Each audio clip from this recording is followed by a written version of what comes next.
ಹಿಂದಿನ ತರಗತಿಯಲ್ಲಿ ಕಾವ್ಯ ಮೀಮಾಂಸೆಯ ಬಗ್ಗೆ ನಾನು ಜನರಲ್ ಆದ ಒಂದು ಸಾಮಾನ್ಯವಾದಂಥ ಕೆಲವು ವಿಚಾರಗಳನ್ನು ಹೇಳಿದ್ದೆ. ಕಾವ್ಯ ಮೀಮಾಂಸೆ ಅಂದರೆ ಏನು, ವಿಮರ್ಶೆ ಮತ್ತು ಮೀಮಾಂಸೆಗೆ ಇರುವಂಥ ಸಂಬಂಧ ಮತ್ತು ಸೂಕ್ಷ್ಮ ಭಿನ್ನತೆ ಏನು, ಇದನ್ನು ನಿಮ್ಮ ಗಮನಕ್ಕೆ ತಂದಿದ್ದೆ. ಪ್ರಸ್ತುತ ನಿಮಗೆ ಭಾರತೀಯ ಕಾವ್ಯ ಮೀಮಾಂಸೆಯ ಕೆಲವು ಅಧ್ಯಾಯಗಳು ಪಠ್ಯಕ್ರಮಕ್ಕಿದೆ. ಕಾವ್ಯ ಮೀಮಾಂಸೆ ನಾನು ಹಿಂದಿನ ತರಗತಿಯಲ್ಲಿ ಹೇಳಿದಾಗೇ ಕಾವ್ಯದ ಕುರಿತಾದಂಥ ಒಂದು ಚರ್ಚೆ, ಕಾವ್ಯದ ತಾತ್ವಿಕವಾದಂಥ ಚಿಂತನೆಗಳನ್ನು ಹಂತ ಹಂತವಾಗಿ ಮಾಡ್ತಾ ಹೋಗುವುದು ಇದರ ಉದ್ದೇಶ. ಅದರ ಮೊದಲಿಗೆ ಕಾವ್ಯದ ಲಕ್ಷಣವನ್ನು ನಿಮ್ಮ ಪಠ್ಯಕ್ರಮದಲ್ಲಿ ಅಳವಡಿಸಿದ್ದಾರೆ. ಕಾವ್ಯ ಅಂದರೆ ಏನು, ಕಾವ್ಯಕ್ಕೆ ಯಾವ ಲಕ್ಷಣ ಇದೆ,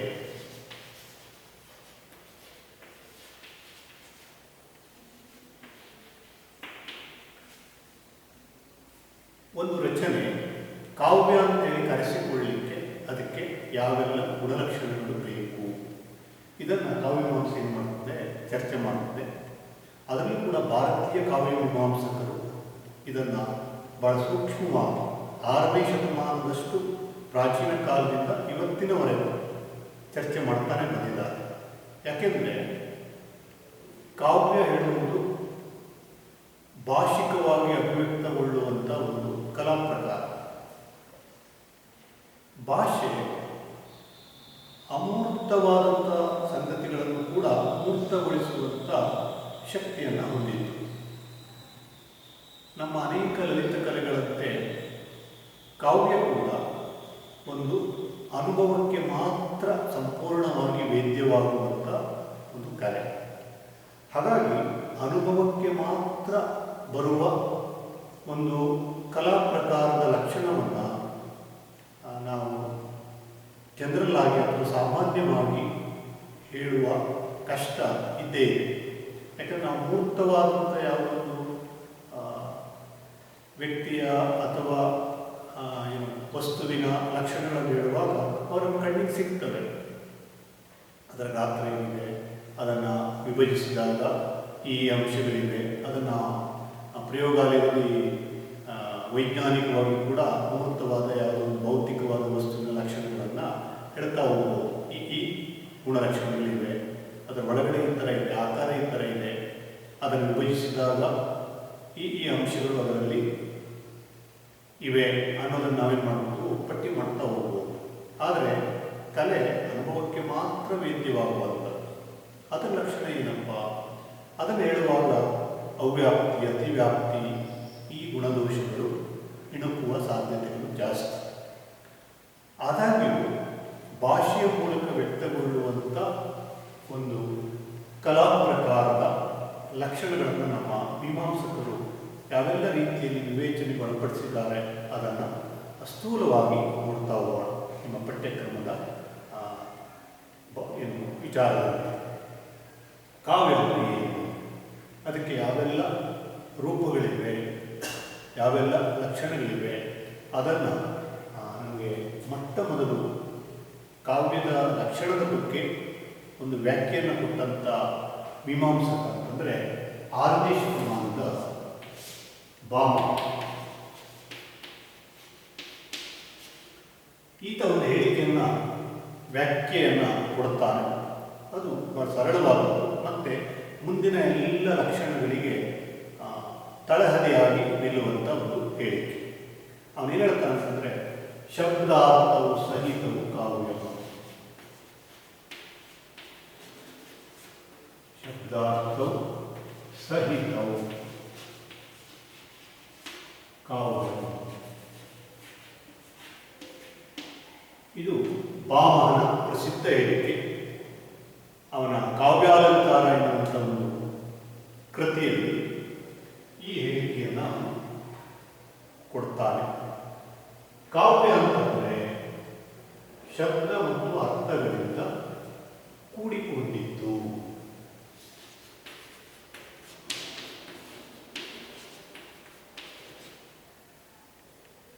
ಶಬ್ದ ಮತ್ತು ಅರ್ಥಗಳಿಂದ ಸಹಿತವಾದ ಕೂಡಿಕೊಂಡ ಎನ್ನುವಂಥ ಅರ್ಥ. ಇನ್ನೊಂದು ಹಿತದಿಂದ ಕೂಡಿದ್ದು, ಸಹಿತ. ಅದನ್ನೇ ಸಾಹಿತ್ಯ ಅಂತ ಕರೀತಾರೆ ಅಂತೇಳಿ ಸಾಹಿತ್ಯ ಮೀಮಾಂಸಕರು ವಿಶ್ಲೇಷಣೆ ಮಾಡುತ್ತಾರೆ. ಹಿತದಿಂದ ಕೂಡಿದ್ದು, ಶಬ್ದಾರ್ಥವು ಸಹಿತವು. ಇದನ್ನು ಸರಳವಾಗಿ ನೋಡಿದರೆ ಶಬ್ದ ಮತ್ತು ಅರ್ಥಗಳು ಪರಸ್ಪರ ಕೂಡಿಕೊಂಡಿದ್ದು ಕಾವ್ಯ. ಇದು ಕಾವ್ಯಕ್ಕೆ ಇರುವಂಥ ಒಂದು ಪ್ರಾಥಮಿಕವಾದಂಥ ಭಾರತೀಯ ಕಾವ್ಯಮೀಮಾಂಸೆಯ ಮೊದಲ ಮೀಮಾಂಸಕನ ಹೇಳಿಕೆ. ಆದರೆ ಶಬ್ದ ಮತ್ತು ಅರ್ಥಗಳು ಇದ್ದು ಬಿಟ್ಟರೆ ಕಾವ್ಯ ಆಗ್ತದ? ಗದ್ಯದಲ್ಲಿ ಶಬ್ದ ಇರೋದಿಲ್ವ, ಅದಕ್ಕೆ ಅರ್ಥ ಇರೋದಿಲ್ವ? ನಾವು ನಿತ್ಯ ಮಾತನಾಡುವಾಗ ಶಬ್ದದ ಮೂಲಕನೇ ಮಾತನಾಡ್ತೇವೆ, ಅದಕ್ಕೆ ಅರ್ಥ ಕೂಡ ಇರ್ತದೆ, ಅದು ಕಾವ್ಯನ? ಹಾಗಾಗಿ ನಾವು ವಿಶೇಷ ಅರ್ಥವನ್ನು ಹಚ್ಚಬೇಕು. ಸಹಿತವು, ಶಬ್ದ ಮತ್ತು ಅರ್ಥಗಳು ಹಿತವನ್ನುಂಟು ಮಾಡುವಂತಿದ್ದರೆ ಅದು ಕಾವ್ಯ. ಹಿತವಾದ ಮಾತು, ನಮಗೆ ಪ್ರತಿ ವಾಕ್ಯ ಆಪ್ತವಾದರೆ, ಇಷ್ಟ ಆದರೆ, ಹಿತವಾಗುವಂತಾದರೆ ನಾವೇನು ಹೇಳ್ತೇವೆ ಸಾಮಾನ್ಯವಾಗಿ, ತುಂಬ ಕಾವ್ಯಾತ್ಮಕವಾಗಿ ಮಾತನಾಡುತ್ತಾನೆ, ಅವನ ಮಾತು ತುಂಬ ಪೊಯೆಟಿಕ್ ಆಗಿತ್ತು, ಈ ಥರ ಹೇಳೋದನ್ನು ಕೇಳುತ್ತೇವೆ. ಅದರಲ್ಲಿಯೂ ಭಾರತೀಯರು ಗದ್ಯ ಮತ್ತು ಪದ್ಯ ಅನ್ನುವಂಥ ವಿಭಜನೆಯಿಂದ ಕಾವ್ಯವನ್ನು ನೋಡಲಿಲ್ಲ. ಗದ್ಯದಲ್ಲಿಯೂ ಕೂಡ ಕಾವ್ಯದ ಅಂಶಗಳು ಇರುತ್ತದೆ ಅನ್ನುವುದನ್ನು ಒಪ್ಪಿಕೊಂಡಂಥ ಒಂದು ತಾತ್ವಿಕ ಚಿಂತನೆ ನಮ್ಮದು. ಚಂಪುವಿನಂಥ ಛಂದಸ್ಸೇ ಇದಕ್ಕೆ ಸಾಕ್ಷಿ. ಗದ್ಯ ಪದ್ಯ ಎರಡು ಒಳಗೊಂಡಿದ್ದು ಆ ಛಂದಸ್ಸಿನ ಒಂದು ಲಕ್ಷಣ ಆಗಿದೆ. ಹಾಗಾಗಿ ಶಬ್ದ ಮತ್ತು ಅರ್ಥ ಎರಡೂ ಇದ್ದರೆ ಅದು ಕಾವ್ಯ. ಶಬ್ದ ಹೇಗಿರಬೇಕು, ಅರ್ಥ ಹೇಗಿರಬೇಕು, ಅದನ್ನು ಮುಂದಿನ ಮೀಮಾಂಸಕರು ಏನು ಮಾಡಿದ್ರು, ಚರ್ಚೆ ಮಾಡಿದ್ರು. ಮತ್ತು ಈ ಹೇಳಿಕೆಯನ್ನು ತುಂಬ ಬೇಸಿಕ್ ಆದ ಮೂಲಭೂತವಾದ ಹೇಳಿಕೆಯಾಗಿಟ್ಟುಕೊಂಡು ಇದಕ್ಕೆ ಮತ್ತೆ ತಮ್ಮ ವಿಚಾರಗಳನ್ನೇನು ಮಾಡೋದು ಸೇರ್ಪಡೆ ಮಾಡ್ತಾ ಹೋದ. ಇತರರು ಸೇರ್ಪಡೆ ಮಾಡ್ತಾ ಹೋದ ಸಂಗತಿ ಆಮೇಲಿಂದಾಯಿತು. ಸ್ವತಃ ವಾಮನೇ ಏನು ಮಾಡ್ತಾನೆ, ಇದಕ್ಕೆ ಒಂದು ಅಂಶವನ್ನು ಸೇರ್ಪಡೆ ಮಾಡ್ತಾನೆ. ಏನು? ಶಬ್ದ ಮತ್ತು ಅರ್ಥಗಳು ಕೂಡಿಕೊಂಡಿದ್ದು ಕಾವ್ಯ ಹೌದು, ಆದರೆ ಶಬ್ದ ಹೇಗಿರಬೇಕು, ಅರ್ಥ ಹೇಗಿರಬೇಕು ಅಂತಂದರೆ ನೋಡಿ ಹೇಳ್ತಾನೆ, ಅಪುಷ್ಟಾರ್ಥ.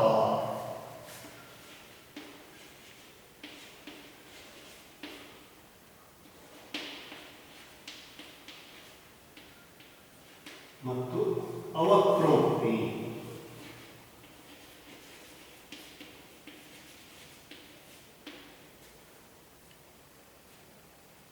ಅರ್ಥವು ಪರಸ್ಪರ ಏನಾಗಿರಬೇಕು,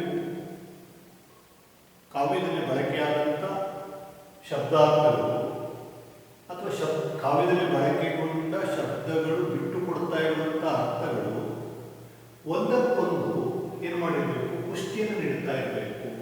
ಅದು ಅಪುಷ್ಟಾರ್ಥದಿಂದ ಕೂಡಿದರೆ ಅಲ್ಲಿ ಬಳಕೆಯಾದ ಪದಗಳಿಗೆ ಅಥವಾ ಶಬ್ದಗಳಿಗೆ ಬಿಡಿಬಿಡಿಯಾಗೇನೋ ಅರ್ಥ ಇದೆ ಡಿಕ್ಷನರಿ ತೆಗೆದು ನೋಡಿದ್ರೆ, ಆದರೆ ಅಲ್ಲಿ ಅವರು ಆ ಪದವನ್ನು ಕವಿ ಇಟ್ಟದ್ದಕ್ಕೆ ನಮಗೆ ಯಾವ ವಿಶೇಷ ಒಟ್ಟಾರೆಯಾದ ಅರ್ಥವು ಒಳಿತಾ ಇಲ್ಲ ಅಂತಾದರೆ ಅದು ಕಾವ್ಯ ಅಲ್ಲ. ಅದಕ್ಕಾಗಿ ಹೇಳ್ತಾರೆ, ನಾವು ಎಷ್ಟು ಸೂಕ್ಷ್ಮವಾಗಿ ಹೇಳ್ತಾ ಅಂತಂದರೆ, ಅಪುಷ್ಟಾರ್ಥದಿಂದ ಕೂಡಿರುವ ಅರ್ಥ, ಬಿಡಿಬಿಡಿಯಾದ ಅರ್ಥ, ಒಂದು ಸಂದರ್ಭದಿಂದ ಒಂದು ಒಟ್ಟಾರೆಯಾದ ಯಾವುದೋ ಒಂದು ಅರ್ಥ ಪರಂಪರೆಯನ್ನು ಸೃಷ್ಟಿ ಮಾಡಲಿಕ್ಕೆ ಆಗದೇ ಇದ್ದಂಥ ಶಬ್ದಗಳು ಆ ಕಾವ್ಯದಲ್ಲಿದ್ದರೆ ಅದು ಕಾವ್ಯಕ್ಕೆ ಕಾರಣ ಆಗೋದಿಲ್ಲ. ಅಲ್ಲಿ ಬಳಕೆಯಾದಂಥ ಅರ್ಥಕ್ಕೆ ಮತ್ತು ಮುಂದಿನ ಪದಗಳಲ್ಲಿ ಅವನು ಇಟ್ಟಂಥ ಅರ್ಥಕ್ಕೆ ಪರಸ್ಪರ ಏನಾಗಬೇಕು, ವಿಸ್ತಾರ ಸಾಧ್ಯ ಆಗಬೇಕು, ಪುಷ್ಟಿ, ಒಂದರಿಂದ ಇನ್ನೊಂದು ಪ್ರೇರಣೆ ಪಡಿಬೇಕು, ಒಂದರಿಂದ ಇನ್ನೊಂದು ಒಂದು ಹೊಸ ಅರ್ಥಕ್ಕೆ, ವಿಶೇಷ ಅರ್ಥಕ್ಕೆ ಏನು ಮಾಡಬೇಕು, ಸಹಾಯಕವಾಗಿರಬೇಕು, ಪೂರಕವಾಗಿರಬೇಕು, ಒಂದನ್ನು ಇನ್ನೊಂದು ಉತ್ತೇಜಿಸುವಂತಿರಬೇಕು. ಹಾಗಿದ್ದ ಅರ್ಥಗಳೇ ಕಾವ್ಯವಾಗುತ್ತದೆ. ಆಮೇಲೆ ಶಬ್ದ ಹೇಗಿರಬೇಕಪ್ಪ, ಅವಕ್ರೋಕ್ತಿ ಇಂದ ಕೂಡಿದ್ದು ಏನಲ್ಲ ಕಾವ್ಯ ಅಲ್ಲ. ಇವು ಇದ್ರೆ ಕಾವ್ಯ ಆಗೋದಿಲ್ಲ ಅಂತ ಹೇಳ್ತಾನೆ. ಇದು ನಿಷೇಧ ಅಂತ ಹೇಳ್ತಾನೆ. ಶಬ್ದಾರ್ಥ ಶಬ್ದಾರ್ಥವು ಸಹಿತವು ಕಾವ್ಯ. ಆದರೆ ಶಬ್ದ ಇರಬೇಕು ಅಂದರೆ ಪುಷ್ಟಿ ನೀಡುವಂಥ ಅರ್ಥವನ್ನು ಪರಸ್ಪರ ಅಲ್ಲಿ ಬಳಕೆ ಆಗುತ್ತೆ ಎಲ್ಲ ಶಬ್ದಗಳು ಪರಸ್ಪರ ಒಂದಕ್ಕೊಂದು ಪ್ರೇರಣೆಯನ್ನು ಕೊಡುವಂಥ ಪುಷ್ಟಿಯನ್ನು ನೀಡುವಂಥ ಅರ್ಥವನ್ನು ಹೊಂದಿರಬೇಕು. ಆಮೇಲೆ ಅಲ್ಲಿ ಬಳಕೆಯಾದ ಶಬ್ದಗಳು ಭಾಷಿಕರು ಪದ ಶಬ್ದ, ಆ ಶಬ್ದ ವಕ್ರೋಕ್ತಿಯಿಂದ ಕೂಡಿರಬೇಕು, ಅವಕ್ರೋಕ್ತಿಯಿಂದ ಇರಬಾರದು. ಅವಕ್ರೋಕ್ತಿ ಅಂದರೆ ನೇರವಾಗಿ ಇರಬಾರದು. ವಕ್ರೋಕ್ತಿ ಅಂದರೆ ಪರೋಕ್ಷವಾಗಿರಬೇಕು. ವಕ್ರವಾದ ಉಕ್ತಿ ಮಾತು ನೇರವಾಗಿದ್ದರೆ ವಾಚ್ಯವಾಗಿದ್ದರೆ ಅದನ್ನು ನಾವು ಕಾವ್ಯ ಅಂತ ಹೇಳೋದಿಲ್ಲ. ಕಲೆ ಯಾವಾಗಲೂ ಏನು ಮಾಡ್ತದೆ, ಪರೋಕ್ಷವಾದ ಸುತ್ತು ಬಳಸಿನ ಮಾರ್ಗದಿಂದ ಏನು ಮಾಡ್ತದೆ, ತನ್ನ ಚೆಲುವನ್ನು ನಮಗೆ ತೋರ್ತಾ ಇರುತ್ತೆ. ಅಂದರೆ ಅದು ಏನು ಸರ್ವಾಭರಣ ಭೂಷಿತಳಾದಂಥ ಒಬ್ಬ ಚೆಲುವೆ ಇದ್ದ ಹಾಗೆ ಕಾವ್ಯ. ನಿರಾಭರಣ ಸೌಂದರ್ಯ ಅಲ್ಲ. ಅಂದರೆ ಸೌಂದರ್ಯ ಹೇಳುವುದು ಅನೇಕ ಆವರಣಗಳಿಂದ ಏನಾಗ್ತದೆ, ಹೆಚ್ಚುತ್ತಾ ಹೋಗ್ತದೆ. ಶಬ್ದ ಮತ್ತು ಅರ್ಥಗಳು ಕೂಡ ನೇರ ಇದ್ದರೆ ಒಂದು ಶಬ್ದ ಅದಕ್ಕೆ ಒಂದೇ ಅರ್ಥ, ನೇರ ಇದೆ, ಸ್ಪಷ್ಟ ಇದೆ, ಮತ್ತಲ್ಲಿ ಬೇರೆ ಯೋಚನೆಗೆ ಅವಕಾಶಗಳಿರೋದಿಲ್ಲ. ಆವಾಗ ಕಾವ್ಯ ಅಲ್ಲ. ಕಾವ್ಯ ಯಾವಾಗಲೂ ಒಂದೊಂದು ಓದಿಗೂ ಒಂದೊಂದು ಹೊಳಹನ್ನ, ಒಂದೊಂದು ದೃಷ್ಟಿಯಿಂದ ನೋಡಿದಾಗ ಅದಕ್ಕೆ ಇನ್ನೇನೋ ಅರ್ಥದ ಆಯಾಮಗಳು ಪ್ರಾಪ್ತ ಆಗಬೇಕು. ಅದು ಯಾವಾಗ ಸಾಧ್ಯ ಅಂದರೆ ಅದು ವಕ್ರೋಕ್ತಿಯಿಂದ ಕೂಡಿದ್ರೆ. ನೇರವಲ್ಲದ ಮಾತು, ವಕ್ರೋಕ್ತಿ ಅಂದರೆ ನೇರವಲ್ಲದ ಮಾತು. ಸಾಮಾನ್ಯವಾಗಿ ನಾವು ಹೇಳ್ತೇವೆ ಒಂದು ಪದಕ್ಕೆ ಒಂದೇ ಅರ್ಥ ಮತ್ತು ಬೇರೆ ಅರ್ಥ ಇಲ್ಲ, ಭಾಳ ಸ್ಪಷ್ಟವಾಗಿದೆ ಅಂದರೆ ಅದು ಕಲೆ ಅಲ್ಲ. ಈಗ ನಾಯಿ ಒಂದು ಬಂದಿತ್ತು, ಬಗುಳಿ ಕಚ್ಚಿತ್ತು, ಇದನ್ನು ನಾವು ಕಾವ್ಯ ಅಂತ ಕರಿಬೇಕೆ? ಇದರಲ್ಲಿ ಎರಡು ಸಾಲಿದೆ, ನಾಯಿ ಬಂದಿದ್ದು, ಬಗಳಿದ್ದು, ಕಚ್ಚಿದ್ದು. ಈ ಕ್ರಿಯೆ ಇದೆ, 3 ಕ್ರಿಯೆ ಇದೆ. ಇಲ್ಲಿ ಮತ್ತೆ ಇದನ್ನು ಬಿಟ್ಟು ಬೇರೆ ಯೋಚಿಸಲಿಕ್ಕೆ ಕವಿ ಇನ್ನೇನು ಹೇಳಿದ್ದಾರಪ್ಪ ಅಂತ ನೀವು ಕನಸಿನಲ್ಲಿ ಕೂಡ ಯೋಚಿಸಲಿಕ್ಕೆ ಸಾಧ್ಯ ಇಲ್ಲ, ಅಷ್ಟು ವಾಚ್ಯವಾಗಿದೆ. ಈ ಥರದ ರಚನೆಗಳನ್ನು ಕಾವ್ಯ ಅಂತೇಳಿ ನಾವು ಕರೆಯಬೇಕಾಗಿಲ್ಲ. ಒಂದು ಸಂಗತಿ ಅಥವಾ ವಿಷಯ ವಸ್ತು ಕಲಾತ್ಮಕಗೊಳ್ಳಬೇಕು ಅಂತಂದರೆ ಅದು ಏನಾಗಬೇಕು, ವಿಭಿನ್ನವಾದಂಥ ಮಾರ್ಗದಲ್ಲಿ ಅದು ಬಳಕೆಯಾಗಬೇಕು. ನೋಡಿ, ಒಂದು ಶಿಲ್ಪವನ್ನು ನೋಡಿದ್ರು ಕೂಡ ಶಿಲ್ಪಿ ಏನು ಮಾಡ್ತಾನೆ, ಅದನ್ನು ಎಷ್ಟು ಬೆಳಕು ಅಂಕುಡೊಂಕಾದಂಥ ಅನೇಕ ವಕ್ರತೆಗಳಿಂದ ಬಳ್ಳಿಯಂತೆ ಬಳಸುವಂಥ ಒಂದು ವಿನ್ಯಾಸದಿಂದ ಅದನ್ನು ಏನು ಮಾಡ್ತಾನೆ, ಕಳೆದಿರ್ತಾನೆ, ಕೆತ್ತಿರ್ತಾನೆ. ನೀವೊಂದು ಹಳೆಯ ಪುರಾತನ ದೇವಾಲಯದ ಕಟ್ಟಡವನ್ನು ಅದರ ಕಲಾತ್ಮಕತೆಯನ್ನು ನೋಡಿ, ಒಂದು RCC ಬಿಲ್ಡಿಂಗನ್ನು ನೋಡಿ. RCC ಬಿಲ್ಡಿಂಗ್ನಲ್ಲಿ ಕಲಾತ್ಮಕತೆ ಏನಿರೋದಿಲ್ಲ, ನೇರ ಹೌದಾ, ಗೆರೆ ಕೊರದಂತೆ ಗೋಡೆಗಳಿರ್ತವೆ, ಸಮತಟ್ಟಾದಂಥ ಮೇಲ್ಛಾವಣಿ ಇರ್ತದೆ, ಹೊರಗಿನ ವಿನ್ಯಾಸ ಕೂಡ ಹಾಗೆ ಇರ್ತದೆ. ಈಗ ನಾವು ಕೆಲವು ಸರಿ ಆ ಥರದ ಶಿಲ್ಪ ಕಲಾತ್ಮಕತೆಯ ಪರಂಪರೆಯನ್ನು ಅನುಸರಿಸಬೇಕು ಅಂತೇಳಿ ಏನು ಮಾಡ್ತೇವೆ, RCC ಬಿಲ್ಡಿಂಗ್ಗಳನ್ನು ಕೂಡ ಕೃತಕವಾಗಿ ಬೇರೆ ಬೇರೆ ರೀತಿಯ ಕಲಾತ್ಮಕ ವಿನ್ಯಾಸಗಳಲ್ಲಿ ಅದನ್ನು ರೂಪಿಸ್ತೇವೆ. ಶ್ರಮದಾಯಕವಾಗಿ ಬೇರೆ. ಆದರೆ ಬರೇ ಸೀದಾ ಸಾದ ಒಂದು ಕಟ್ಟಡ ಇದೆ ಅಂತಂದರೆ ಅಲ್ಲಿ ಕಲಾತ್ಮಕತೆ ಇರೋದಿಲ್ಲ, ಏನು ನೇರವಾಗಿರ್ತದೆ, ಸಪಾಟಾಗಿರ್ತದೆ, ಅಲ್ಲಿ ಯಾವ ಸೂಕ್ಷ್ಮತೆಯೂ ಇಲ್ಲ. ಈ ಒಂದು ಬೇಲೂರು, ಹಳೆಬೀಡು, ಐಹೊಳೆ, ಪಟ್ಟದಕಲ್ಲು, ಬಾದಾಮಿ ಅಂತ ದೇವಾಲಯಗಳಿಗೆ ಹೋದರೆ ಅಲ್ಲಿ ನೋಡಬೇಕಾದ ಎಷ್ಟು ಸಂಗತಿಗಳಿವೆ. ನಿಮ್ಮ ಕಲ್ಪನೆಗೂ ಮೀರಿದಂಥ ಎಷ್ಟೋ ಸಾಂಕೇತಿಕವಾದಂಥ ಏನಿವೆ ರಚನೆಗಳಿವೆ. ಅದು ನಿಮ್ಮ ಮನಸ್ಸಿನಲ್ಲಿ ಉಳಿಯುತ್ತದೆ. ಅದು ನೀವು ಮತ್ತೆ ಮತ್ತೆ ಅದನ್ನು ನೋಡುವಂತೆ, ಧ್ಯಾನಿಸುವಂತೆ, ನೋಡಿದ ನಂತರವೂ ಕೂಡ ಅದರ ಬಗ್ಗೆ ಯೋಚಿಸುವಂತೆ ಮಾಡುತ್ತೆ. ಅದು ಕಲೆ. ಅದಕ್ಕಾಗಿಯೇ ಭಾಮ ಹೇಳ್ತಾರೆ, ಶಬ್ದಾರ್ಥಗಳು ಕೂಡಿಕೊಂಡದ್ದು ಕಾವ್ಯ. ಆದರೆ ಆ ಶಬ್ದಾರ್ಥಗಳು ಹೇಗಿರಬೇಕಪ್ಪ ಹೇಳಿದ್ರೆ ಪರಸ್ಪರ ಪುಷ್ಟಿ ಕೊಡುವ ಅರ್ಥ ಸಮುದಾಯದಿಂದ ಕೂಡಿರಬೇಕು, ವಕ್ರವಾದ ಮಾತುಗಳಿಂದ ಕೂಡಿರಬೇಕು. ಅವಕ್ರೋಕ್ತಿ ಇದ್ದರೆ, ಅಪುಷ್ಟಾರ್ಥಗಳು ಅದರಲ್ಲಿ ಬಳಕೆ ಆಗ್ತಾ ಇದ್ದರೆ ಅದು ಕಾವ್ಯ ಅಲ್ಲ ಅಂತೇಳಿ ಅವನು ಹೇಳ್ತಾನೆ. ಮುಂದಿನ ಮೀಮಾಂಸಕರು ಯಾರು?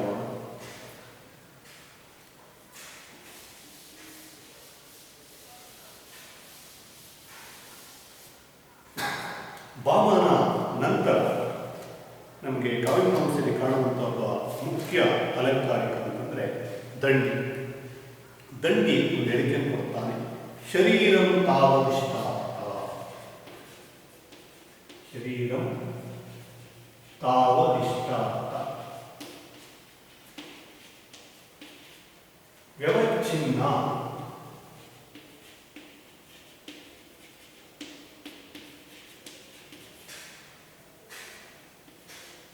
ಪದಾವಳಿ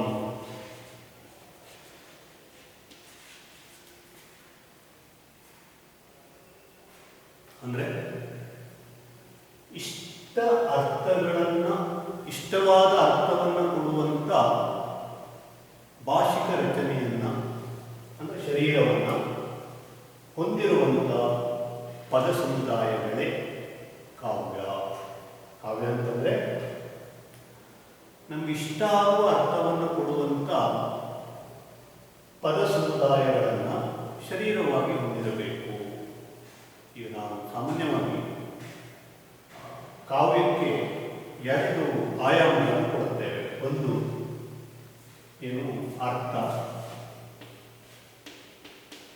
ಇನ್ನೊಂದು ಏನು ಶಬ್ದ.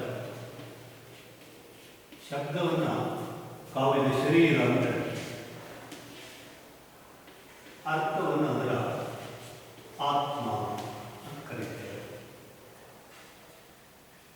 ಭಾಷೆಯ ಎರಡು ಆಯಾಮಗಳು, ಶಬ್ದ ಇದೆ, ಆ ಶಬ್ದ ಅದರ ಶರೀರ, ಔಟ್ಲುಕ್. ನಾವು ಅದನ್ನು ಓದಿ ನೋಡಿ ಅಥವಾ ಆ ಧ್ವನಿ, ಕಾವ್ಯದಲ್ಲಿ ಬಳಕೆಯಾದ ಶಬ್ದದ ಉಚ್ಚಾರಿತ ಧ್ವನಿ ನಮ್ಮ ಕಿವಿಗೆ ಬಿದ್ದು ಏನಾಗುತ್ತೆ, ಅದರ ಸ್ವರೂಪ ನಮ್ಮ ಅನುಭವಕ್ಕೆ ಬರ್ತದೆ. ಆಮೇಲೆ ಅಷ್ಟೇ ಅಲ್ಲ, ಆ ಶರೀರದ ಒಳಗಡೆ ಏನಿದೆ ಒಂದು ಅರ್ಥ ಇದೆ, ಆತ್ಮ, ಜೀವ. ಶರೀರಕ್ಕೆ ಬೆಲೆ ಯಾವಾಗ ಕಂಡ್ರೆ ಜೀವ ಇದ್ದಾಗ. ಜೀವ ಇಲ್ಲದೇ ಇದ್ದ ಶರೀರವನ್ನು ನಾವೇನು ಹೇಳ್ತೇವೆ, ಮೃತ ದೇಹ, ಡೆಡ್ ಬಾಡಿ ಅಂತ ಹೇಳ್ತೇವೆ. ಹೌದಾ? ಅದಕ್ಕೆ ಬೆಲೆ ಇಲ್ಲ. ಅದನ್ನು ಇಟ್ಟುಕೊಂಡ್ರೆ ಅದೇನಾಗುತ್ತೆ, ದುರ್ಗಂಧವನ್ನು ಸೂಚಿಸಲಿಕ್ಕೆ ಶುರು ಮಾಡುತ್ತದೆ, ನಾನಾ ಸಮಸ್ಯೆಗಳಿಗೆ ಅದು ಕಾರಣ ಆಗುತ್ತದೆ. ಅದಕ್ಕಾಗಿ ಜೀವ ಇರುವವರೆಗೆ ಶರೀರಕ್ಕೆ ಬೆಲೆ. ಕಾವ್ಯಕ್ಕೂ ಕೂಡ, ಕಾವ್ಯದ ಶರೀರಕ್ಕೆ ನಮ್ಗೆ ಇಷ್ಟವಾದ ಪದಗಳಿವೆ, ಶಬ್ದಗಳಿವೆ, ಭಾಳ ಚೆನ್ನಾಗಿ ಅದನ್ನು ಪೋಣಿಸಿದ್ದಾನೆ ಕವಿ. ಆದರೆ ಅರ್ಥ ಇಲ್ಲ ಅಂತಾದರೆ ಅದೊಂದು ನಮಗೆ ಇಷ್ಟ ಆಗುವಂಥ ಅರ್ಥವನ್ನು ಕೊಡಬೇಕು. ಅನ್ಯಾಯದ ಅರ್ಥವನ್ನು, ಇಷ್ಟವಾಗುವಂಥ ಒಂದು ಅರ್ಥವನ್ನು ಕೊಡಬೇಕು. ಅಂತ ಇಷ್ಟಾರ್ಥವನ್ನು ಅದು ಕೊಡದೇ ಇದ್ದರೆ ಆ ಶಬ್ದ ಇದ್ದು ಏನಾಗುತ್ತೆ, ನಿರರ್ಥಕ ಆಗುತ್ತದೆ. ಅದಕ್ಕಾಗಿ ದಂಡ ಹೇಳ್ತಾನೆ, ಶರೀರಂ, ಕಾವ್ಯದ ಶರೀರವು ಹೇಗಿರಬೇಕು ಕೇಳಿದ್ರೆ ನಮಗೆ ಇಷ್ಟವಾಗುವ ಅರ್ಥವನ್ನು ಕೊಡುವ ಜೀವಂತ ಪದಗಳಿಂದ, ಪದಾವಳಿ, ಪದ ಸಮುದಾಯದಿಂದ ಅದು ವ್ಯವಸ್ಥಿತವಾಗಿರಬೇಕು, ಜೋಡಿಸಲ್ಪಟ್ಟಿರಬೇಕು. ಅಂದರೆ ಮಾತ್ರ ಅದು ಕಾವ್ಯ ಅಂತೇಳಿ ಅವನು ಕರೀತಾನೆ. ಆಮೇಲೆ ಮುಂದಿನ ಮೀಮಾಂಸಕ ವಾಮನ ಮಾತಾಡ್ತಾನೆ, ಕಾವ್ಯ ಶಬ್ದೋಯಂ, ಕಾವ್ಯದಲ್ಲಿ ಬರುವ ಶಬ್ದಗಳು, ಕಾವ್ಯ ಶಬ್ದೋಯಂ.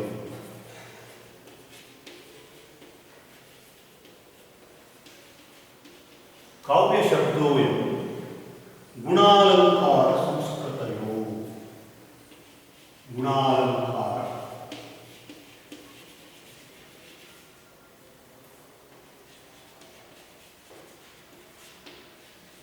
ಸಂಸ್ಕೃತಯೋ ಶಬ್ದಾರ್ಥಯೋ ವರ್ತತೆ.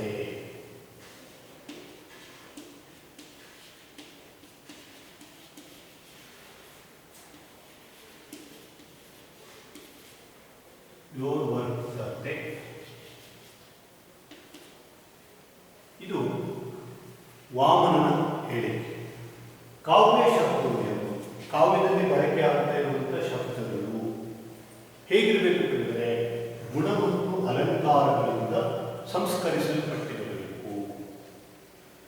ಅದರಿಂದ ಆ ಶಬ್ದಾರ್ಥಗಳ ಏನು ಅನುಭವಗಳು ಅಥವಾ ಅದು ಕೊಡುವಂಥ ಪರಿಣಾಮಗಳು ಹೆಚ್ಚುತ್ತದೆ. ಗುಣಾಲಂಕಾರಗಳಿಂದ ಸಂಸ್ಕರಿಸಲ್ಪಟ್ಟ ಶಬ್ದಾರ್ಥಗಳನ್ನು ಒಳಗೊಂಡಿರುವಂಥ ಶರೀರವೇ ರಚನೆಯೇ ಕಾವ್ಯ. ನೋಡಿ, ಶಬ್ದಾರ್ಥವು ಸಹಿತವು ಅನ್ನುವ ಭಾವನ ಹೇಳಿಕೆಗೆ ಇನ್ನಷ್ಟು ಏನು ಮಾಡ್ತಾರೆ, ಸ್ಪಷ್ಟನೆಯನ್ನು ಕೊಡ್ತಾ ಹೋಗ್ತಾರೆ. ದಂಡಿ ಏನಿರ್ತಾನೆ, ನಮ್ಗೆ ಇಷ್ಟವಾಗುವಂಥ ಪದಗಳಿರಬೇಕು, ಇಷ್ಟಾರ್ಥಗಳು ಅದರಲ್ಲಿ ಏನು ವ್ಯಕ್ತ ಆಗ್ತಾ ಇರಬೇಕು ಅಂತ ಹೇಳ್ತಾನೆ. ವಾಮನ ಗುಣಾಲಂಕಾರಗಳಿಂದ ಸಂಸ್ಕರಿಸಲ್ಪಟ್ಟಿರಬೇಕು. ಗುಣ ಅಂದರೆ ಏನಪ್ಪ? ಒಂದು ಶಬ್ದಕ್ಕೆ ಯಾವಾಗ ಗುಣ ಪ್ರಾಪ್ತ ಆಗ್ತದೆ ಅಂತಂದರೆ ಅದು ತನ್ನ ಅರ್ಥವನ್ನು ಬಿಟ್ಟು ಕೊಡುತ್ತಾ ಕೇಳುವುದರಲ್ಲಿ ಉಂಟು ಮಾಡುವ ಪರಿಣಾಮ ಏನಾಗಿರಬೇಕು, ತುಂಬ ಇತ್ಯಾತ್ಮಕವಾಗಿರಬೇಕು. ಅಂದರೆ ಉದ್ದೇಶಿತವಾದಂಥ ಒಂದು ಯೋಚನೆಯನ್ನು ಆ ಶಬ್ದ ಏನು ಮಾಡಬೇಕು, ಭಾಳ ಯಶಸ್ವಿಯಾಗಿ ಸಂವಹನ ಮಾಡ್ತಾ ಇರಬೇಕು. ಆವಾಗ ಅದಕ್ಕೆ ಗುಣ ಅಂತ ಹೇಳ್ತೇವೆ. ದೋಷ ಇಲ್ಲದೇ ಇದ್ದಂಥ ಶಬ್ದಗಳಿಗೆ ಗುಣ ಅಂತೇಳಿ ಕರೀಬಹುದು. ಹಾಗಿದ್ರೆ ಮುಖ್ಯವಾಗಿ ನಮ್ಮ ಮೀಮಾಂಸಕರು ಏನು ಮಾಡ್ತಾರೆ, 3 ಗುಣವನ್ನು ಪಟ್ಟಿ ಮಾಡ್ತಾರೆ ಕಾವ್ಯ ಮೀಮಾಂಸೆಯಲ್ಲಿ. ಒಂದು ಯಾವುದಪ್ಪ? ಮಾಧುರ್ಯ. ಸಾಮಾನ್ಯವಾಗಿ ಕಾವ್ಯದಲ್ಲಿ ಬಳಕೆಯಾಗುವ ಶಬ್ದಗಳು ಗುಣದಿಂದ ಕೂಡಿರಬೇಕು. ಆ ಗುಣದಲ್ಲಿ ಮೊದಲನೇ ಗುಣ ಯಾವುದಪ್ಪ ಅಂದರೆ ಮಾಧುರ್ಯ. ಮಾಧುರ್ಯ ಅಂದರೆ ಏನು? ಶೃಂಗಾರ, ಕರುಣೆ, ಕರುಣ ಮೊದಲಾದಂಥ ರಸಗಳನ್ನು ಒಂದು ಕಾವ್ಯದಲ್ಲಿ ನಾವು ಓದ್ತಾ ಇರುವಾಗ ಅಥವಾ ಅನುಭವಿಸ್ತಾ ಇರುವಾಗ ಅಲ್ಲಿ ಬಳಕೆಗೊಂಡಂಥ ಪದಗಳು ನಮಗೆ ಏನು ಮಾಡಬೇಕು ಅಂತ ಹೇಳಿದ್ರೆ, ನಮ್ಮ ಹೃದಯ ಆರ್ದ್ರವಾಗುವಂತೆ, ಕರಗುವಂತೆ. ಆ ಶೃಂಗಾರಕ್ಕೆ ಕಲ್ಲಿನಂಥ ಒಂದು ಹೃದಯ ಕೂಡ, ಮನಸ್ಸು ಕೂಡ ಏನಾಗಬೇಕು, ಕರಗಿ ನೀರಾಗಬೇಕು.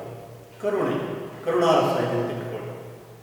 ಆ ಕರುಣಾರಸದ ದೃಶ್ಯವನ್ನು, ಸನ್ನಿವೇಶವನ್ನು ನಾವು ಓದ್ತಾ ಹೋದಾಗೆ ಕವಿತೆಯಲ್ಲಿ, ಕಾವ್ಯದಲ್ಲಿ ನಮ್ಮ ಮನಸ್ಸು ಕರಗಬೇಕು. ಆ ಶಕ್ತಿ, ಆ ತಾಕತ್ತು ಕಾವ್ಯಕ್ಕೆ, ಅಲ್ಲಿನ ರಚನೆಗೆ ಸಾಧ್ಯ ಆದರೆ ಅದು ಗುಣ. ಇಲ್ಲ, ಕವಿಯೇನೋ ಕರುಣರಸದ ವರ್ಣನೆ ಮಾಡ್ತಾ ಇದ್ದಾನೆ, ಓದುಗರ ಮೇಲೆ ಯಾವ ಪರಿಣಾಮನೂ ಬೀರೋದಿಲ್ಲ, ಅವನ ಮನಸ್ಸು ಇನ್ನೂ ಕಲ್ಲಿನಂತೆ ಇದೆ ಅಂತ ಆದರೆ ಅದು ಕಾವ್ಯ.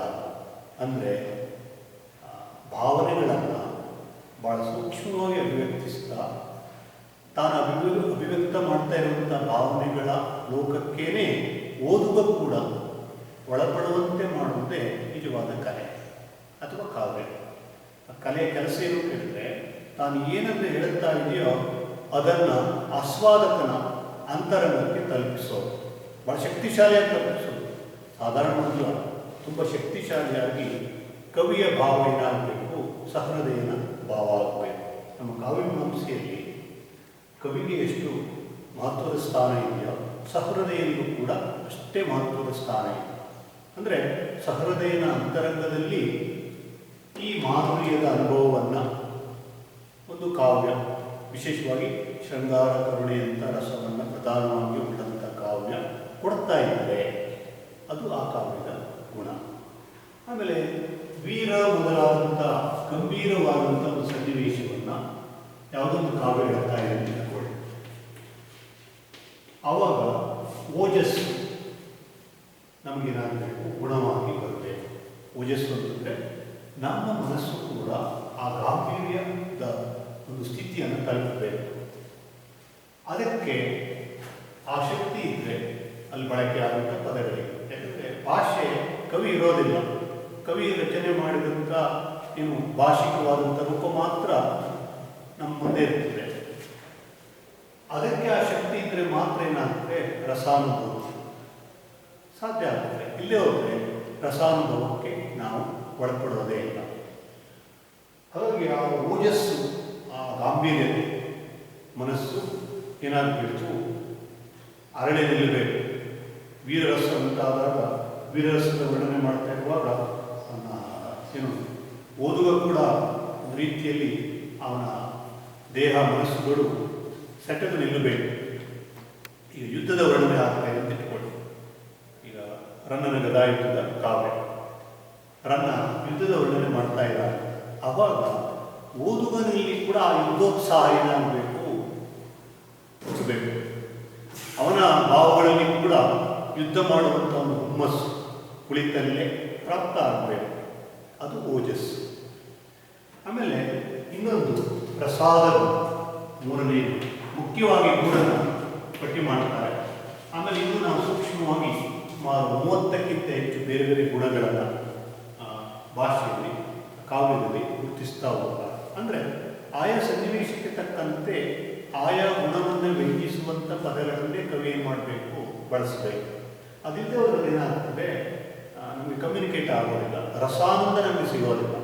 ಒಂದು ಕಾವ್ಯ ರಸಾನಂದವನ್ನು ಕೊಡಬೇಕು ಅಂತಾದರೆ ಆಯಾ ರಸಗಳ ಹುಟ್ಟಿಗೆ ಕಾರಣವಾಗುವಂಥ ಭಾಷಿಕ ರಚನೆ ಅದರಲ್ಲಿ ಇರಬೇಕು. ಅದು ಗುಣ. ಇಲ್ಲಿ ಗುಣಾಲಂಕಾರ ಅಂತಲ್ಲ, ಅದು ಅಲಂಕಾರ ಅಂತದನ್ನು ಅದೇ. ಅದು ಎರಡು ನೆಲೆಯಲ್ಲಿ ನಮಗೆ ಬಳಕೆ ಆಗುತ್ತದೆ ಕಾವ್ಯದಲ್ಲಿ. ಒಂದು ಶಬ್ದಾಲಂಕಾರ, ಇನ್ನೊಂದು ಅರ್ಥಾಲಂಕಾರ. ಶಬ್ದಗಳ ವೈಚಿತ್ರ್ಯವನ್ನು ಶಬ್ದಾಲಂಕಾರ ಅಂತ ಹೇಳಿದ್ರು. ಅರ್ಥದ ಚಲವನ್ನು ಹೆಚ್ಚಿಸಲಿಕ್ಕೆ ಕವಿಗಳು ಬಳಸುವಂಥ ಅಲಂಕಾರಕ್ಕೆ ಅರ್ಥಾಲಂಕಾರ ಅಂತ ಹೇಳ್ತಾರೆ. ಅಂದರೆ ಭಾಷೆಗೆ ಕೊಡುವ ಒಂದು ಆವರಣ, ಸೌಂದರ್ಯವನ್ನು ವಿಸ್ತರಿಸುವುದಕ್ಕೆ, ಹೆಚ್ಚಿಸುವುದಕ್ಕೆ ಯಾವುದು ಕಾರಣ ಆಗ್ತದೋ, ಸಹಾಯಕ ಆಗ್ತದೋ ಅದನ್ನು ಅಲಂಕಾರ ಅಂತ ಹೇಳ್ತೇವೆ. ನಾವು ನಿತ್ಯ ಜೀವನದಲ್ಲಿಯೂ ಕೂಡ ನಮಗಿರುವ ಸೌಂದರ್ಯವನ್ನು ಹೆಚ್ಚಿಸಿಕೊಳ್ಳಿಕ್ಕೆ ನಾವೇನು ಮಾಡ್ತೇವೆ, ಅಲಂಕಾರ ಮಾಡ್ಕೊಳ್ತೇವೆ. ಕವಿ ಭಾಷೆಯನ್ನು ಅಲಂಕಾರಯುಕ್ತವಾಗಿ ಬಳಸುವುದು ಈ ಕಾರಣಕ್ಕೆ. ಯಾಕೆ ಕೇಳಿದ್ರೆ ಪರಿಣಾಮ ಏನಾಗಬೇಕು, ಹೆಚ್ಚು ತೀವ್ರ ಆಗಬೇಕು. ಭಾಷೆಯ ಈ ಥರದ ಗುಣಗಳನ್ನು ಕವಿ ಬಳಸ್ಕೊಂಡಾಗ ಮಾತ್ರ ಅದಕ್ಕೆ ಕಲೆಯ ಅಥವಾ ಕವಿತ್ವದ ಒಂದು ಶಕ್ತಿ ಏನಾಗುತ್ತೆ, ಪ್ರಾಪ್ತ ಆಗುತ್ತೆ. ಇಲ್ಲೇ ಹೋದರೆ ಅದು ಕಾವ್ಯ ಅನ್ನುವಂಥ ಒಂದು ಅನುಭೂತಿಗೆ ಒಳಪಡೋದೇ ಇಲ್ಲ. ಓದ್ದ ನಮಗೇನು ಅನಿಸೋದಿಲ್ಲ. ಪ್ರಸಾದ ಅಂತಂದರೆ ಒಂದು ಕಾವ್ಯದ ಯಾವುದೋ ಒಂದು ವರ್ಣನೆ, ಸನ್ನಿವೇಶ, ಘಟನೆ, ಆ ಕಾವ್ಯದಲ್ಲಿ ಬರ್ತಾ ಇರುವಂಥ ಘಟನೆಯನ್ನು ನಾವು ಓದ್ತಾ ಇದ್ದಾಗ ನಮ್ಮ ಮನಸ್ಸಿನ ಯಾವುದೋ ಒಂದು ಮೂಲೆಯಲ್ಲಿ ಅದೇ ಸನ್ನಿವೇಶ ಕ್ರಿಯೇಟ್ ಆಗಿ, ಸೃಷ್ಟಿಯಾಗಿ, ಅದು ನಮ್ಮ ಹೃದಯವನ್ನೆಲ್ಲ ಏನು ಮಾಡಬೇಕು, ವ್ಯಾಪಿಸಬೇಕು. ನಾವೊಂಥರ ಗುಂಗಿಗೆ ಒಂದು ಮಾನಸಿಕವಾದಂಥ ತನ್ಮಯತೆಗೆ ಒಳಗಾಗಬೇಕು. ಅದಕ್ಕೆ ಪ್ರಸಾದ ಅಂತ ಹೇಳ್ತಾರೆ. ನೋಡಿ, ಕೆಲವರು ಒಂದು ದುಃಖದ ಕಾವ್ಯವನ್ನು ಓದ್ತಾ ಅವರ ಅಂತರಂಗವು ಏನಾಗುತ್ತೆ, ದುಃಖದಲ್ಲಿ ತೊಯ್ದು ಹೋಗುತ್ತದೆ.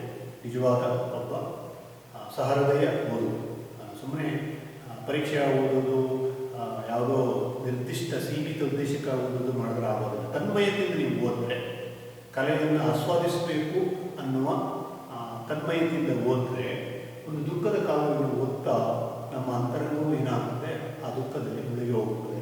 ಈಗ ಸಿನಿಮಾ ಥಿಯೇಟರ್ನಲ್ಲಿ ಸಿನಿಮಾ ವೀಕ್ಷಿಸಲಿಕ್ಕೆ ಹೋದ ಪ್ರೇಕ್ಷಕ ಅಲ್ಲಿನ ಯಾವುದೋ ಒಂದು ಸನ್ನಿವೇಶಕ್ಕೆ ತಾನು ಕೂಡ ಸ್ಪಂದಿಸ್ತಾ ಏನು ಮಾಡ್ತಾನೆ, ಅಲ್ಲಿ ದುಃಖ ಇದ್ದರೆ ಇವರು ಕೂಡ ಅಳಲಿಕ್ಕೆ ಶುರು ಮಾಡಿಬಿಡ್ತಾ. ಇದು ಸುಳ್ಳು, ಇದು ಬರೀ ಕ್ಯಾಮರಾ ಟೆಕ್ನಿಕ್ಕು, ನಾನು ನೋಡ್ತಾ ಇದ್ದ ಸಿನಿಮಾ ವಾಸ್ತವ ಇದಲ್ಲ ಅನ್ನುವ ಅರಿವು ಇದ್ದೂ ಕೂಡ ನಾವೇನಾಗ್ತೀವಿ, ಆ ಕ್ಷಣಕ್ಕೆ ನಮ್ಮ ಅಂತರಂಗ ತೊಯ್ದು ಹೋಗುತ್ತದೆ. ಇದು ಪ್ರಸಾದ.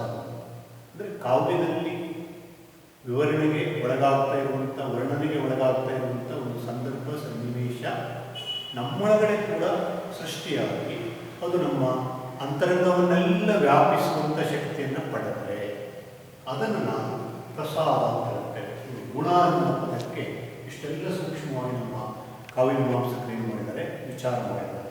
ಈ ಎಲ್ಲ ಗುಣಗಳು ಕಾವ್ಯದಲ್ಲಿ ಬಳಕೆಯಾಗುವ ಶಬ್ದಕ್ಕೆ ಇರಬೇಕು.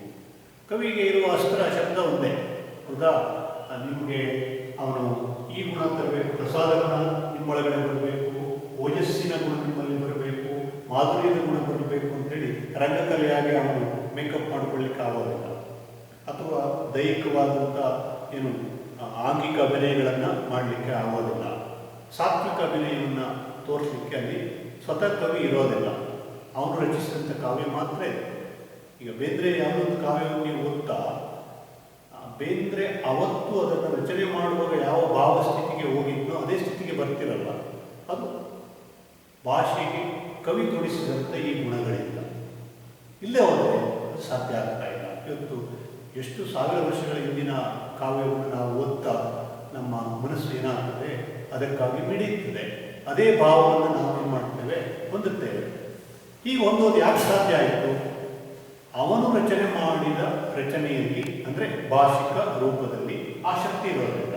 ಅದಿಲ್ಲದೆ ಹೋಗಿದ್ರೆ ಸಾಧ್ಯ ಆಗ್ತದೆ ಇಲ್ಲ. ಅದಕ್ಕಾಗಿಯೇ ವಾಮನ ಹೇಳ್ತಾನೆ, ಕಾವ್ಯ ಶಬ್ದೋಯಂ ಗುಣಾಲಂಕಾರ ಸಂಸ್ಕೃತಯೋ. ಗುಣ ಮತ್ತು ಅಲಂಕಾರಗಳಿಂದ ಅದು ಸಂಸ್ಕರಿಸಲ್ಪಟ್ಟಿರಬೇಕು. ಶಬ್ದಾಲಂಕಾರವಿರಬೇಕು, ಅರ್ಥಾಲಂಕಾರವಿರಬೇಕು. ಯಾಕಂದರೆ ಕಾವ್ಯದ ಎರಡು ಏನು ಅಭಿನ್ನವಾದಂಥ ಅಂಗಗಳು ಯಾವುದಪ್ಪ ಕೇಳಿದ್ರೆ, ಒಂದು ಅರ್ಥ, ಇನ್ನೊಂದು ಶಬ್ದ, ಶರೀರ.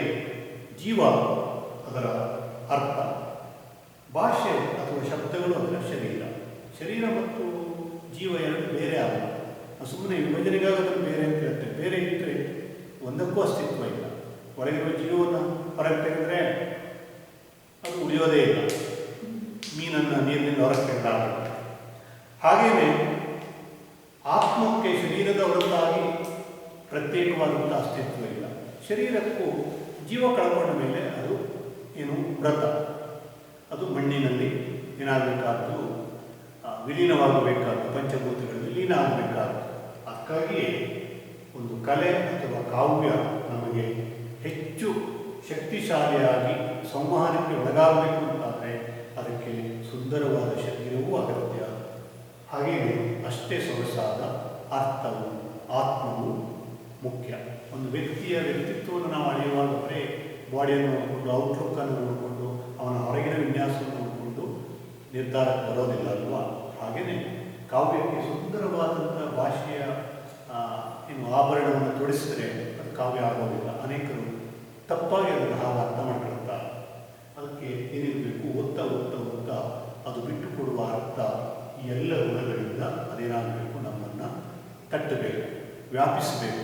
ಕೊನೆಗೂ ಕಾವ್ಯ ಆನಂದಾಯ ಎಂದು ಭಾರತೀಯ ಕಾವ್ಯಮೀಮಾಂಸೆಯ ಪ್ರಧಾನವಾದಂಥ ಹೇಳಿಕೆ.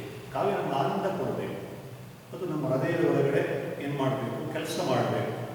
ಹಾಗೆ ಮಾಡಲಿಕ್ಕೆ ಈ ಗುಣಗಳು ಅದಕ್ಕೆ ಬೇಕು ಅಂತೇಳಿ ಅವನು ಹೇಳ್ತಾನೆ. ಶಬ್ದಾರ್ಥ ಸಹಿತವಾದ ಕಾವ್ಯ ಇದನ್ನು ಯಾರು ನಿರಾಕರಿಸಲಿಲ್ಲ. ಹಾಗಿದ್ರೆ ಇದೇ ವಾಮನ ಮುಂದೊಂದು ಹೇಳಿಕೆಯನ್ನು ಕೊಡ್ತಾನೆ, ರೀತಿರಾತ್ಮ ಕಾವ್ಯಸ್ಯ. ರೀತಿಯೇ ಕಾವ್ಯದ ಆತ್ಮ, ರೀತಿಯೇ ಕಾವ್ಯದ ಆತ್ಮ. ನೋಡಿ, ಸ್ವಲ್ಪ ಗೊಂದಲ ಇದೆ. ರೀತಿ ಅಂದರೆ ಏನು? ಪಶ್ಚಿಮದಲ್ಲಿ ಸ್ಟೈಲ್ ಎನ್ನುವಂಥ ಪದ ಬಳಕೆಯಲ್ಲಿ ಶೈಲಿ, ಕೊಲ್ಲರಿ ಒಂದು ಮಾತು ಹೇಳುತ್ತಾನೆ. ಪದಗಳ ಸೂಕ್ತವಾದ ಪದಗಳ ಆಯ್ಕೆ ಮತ್ತು ಆಯ್ದುಕೊಂಡ ಪದಗಳ ಸಮರ್ಥವಾದ ಜೋಡಣೆ, ಇದೇ ರೀತಿ. ಒಂದು ಕವಿ ಒಂದು ಕಾವ್ಯದ ಸಾಲಲ್ಲಿ ಯಾವ ಪದಗಳನ್ನು ಆಯ್ಕೆ ಮಾಡಿ ಇಟ್ಟಿದ್ದಾನೆ ಅದು ಅವನ ರೀತಿಯನ್ನು ಹೇಳ್ತದೆ. ಪದಗಳನ್ನು ಆಯ್ಕೆ ಮಾಡಿಕೊಂಡಿದ್ದಷ್ಟೇ ಅಲ್ಲ, ಅದನ್ನು ಸಂಯೋಜನೆ ಹೇಗೆ ಮಾಡಿದ್ದಾನೆ. ಅತ್ಯುತ್ತಮವಾದ ಪದಗಳ ಆಯ್ಕೆ, ಅತ್ಯುತ್ತಮವಾದ ಜೋಡಣೆ, ಸಂಯೋಜನೆ, ಇವುಗಳಿಂದ ಏನಾಗುತ್ತೆ, ಒಂದು ಭಾಷಿಕ ರೂಪಕ್ಕೆ ಕಾವ್ಯತ್ವ ಪ್ರಾಪ್ತ ಆಗ್ತದೆ. ಕವಿ ಮಾಡ್ತಾ ಇರುವಂಥ ಕೆಲಸ ಅದೇನೆ. ಭಾಷೆ ಎಲ್ಲರಿಗೂ ಇದಲ್ಲ. ಈಗ ಕನ್ನಡವನ್ನು 6.5 ಕೋಟಿ ಕನ್ನಡಿಗರು ಮಾತನಾಡ್ತಾರೆ. 6.5 ಕೋಟಿ ಕನ್ನಡಿಗರಿಗೂ ಕನ್ನಡದ ಶಬ್ದಗಳು ಬಹುತೇಕವಾಗಿ ಗೊತ್ತಿದೆ, ಅದಕ್ಕೆ ಅರ್ಥ ಏನು ಅಂತ ಗೊತ್ತಿದೆ. ಅವರೆಲ್ಲ ಯಾಕೆ ಕವಿಗಳಾಗೋದಿಲ್ಲ? ಶಬ್ದಾರ್ಥವು ಸಹಿತ ಕಾವ್ಯ, ಹೌದಾ? ಶಬ್ದ ಮತ್ತು ಅರ್ಥಗಳು ಕೂಡ್ಕೊಂಡಿದ್ದು ಕಾವ್ಯ. ಕಾವ್ಯ ಯಾಕೆ ಆಗೋದಿಲ್ಲ ಕೇಳಿದ್ರೆ, ಅದನ್ನು ವಿಶಿಷ್ಟವಾಗಿ ಜೋಡಿಸುವ ಮತ್ತು ಸೂಕ್ತ ಸಮಯ ಸಂದರ್ಭಕ್ಕನುಗುವ ಯಾವ ಪದವನ್ನು ಆಯ್ಕೆ ಮಾಡ್ಕೋಬೇಕು ಎನ್ನುವಂಥ ಒಂದು ಸೂಕ್ಷ್ಮಮತಿತ್ವ ಕವಿಗೆ ಇರ್ತದೆ.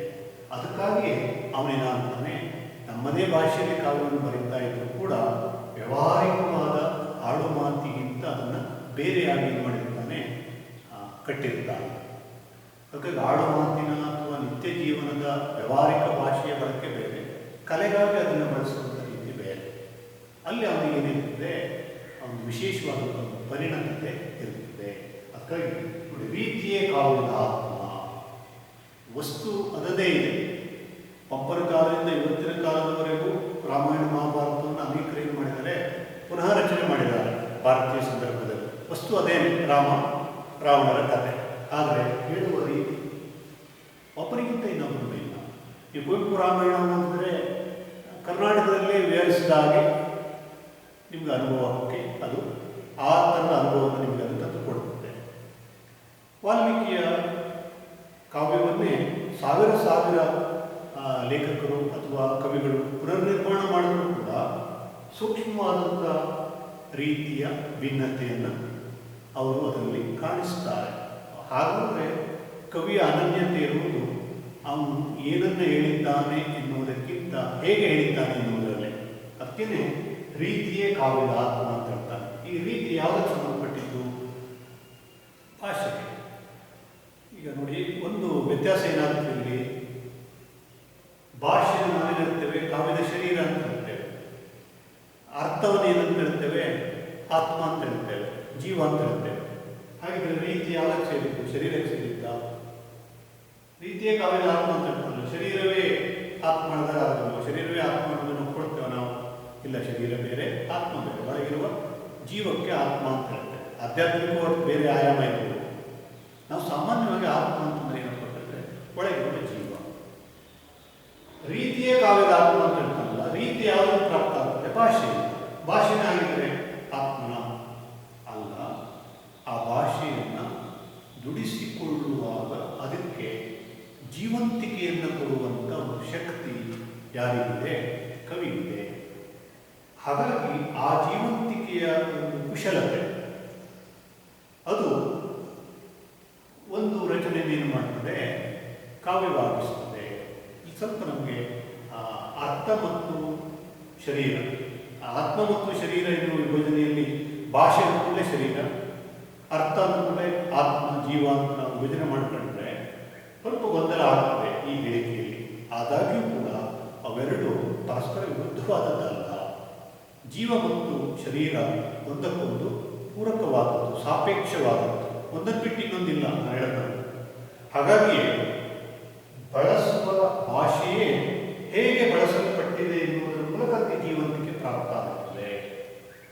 ಅದು ಒಂದು ಸಾಮಾನ್ಯ ರಚನೆಯನ್ನು ಕಲಾತ್ಮಕ ರಚನೆಯಾಗಿ ಪರಿವರ್ತನೆ ಮಾಡುತ್ತದೆ. ಇದನ್ನೇ ಏನು ಮಾಡೋದು ವಾಮನ ಹೇಳಿತ್ತು. ಆಮೇಲೆ ಮುಂದಿನ ಮೀಮಾಂಸಕರ ಚಿಂತನೆಯನ್ನು ನಾವು ಮುಂದಿನ ತರಗತಿಯಲ್ಲಿ ಮತ್ತೆ ಮುಂದುವರಿಸೋಣ.